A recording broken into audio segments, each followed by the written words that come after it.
правая кнопка отвечает за формат, левая нижняя кнопка листает, то есть это будильник у нас.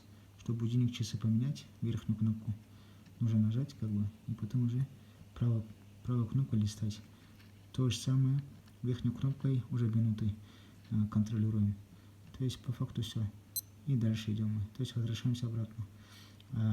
3 раза нажимаем, потом верхнюю кнопку нажимаем и уже формат времени. Вот, можно изменить и минуты, то есть и часы, и минуты. Дальше идет у нас месяц года, число месяца. И дальше идет у нас день недели. И там уже дальше сами разберетесь. Все по факту очень легко настраивается.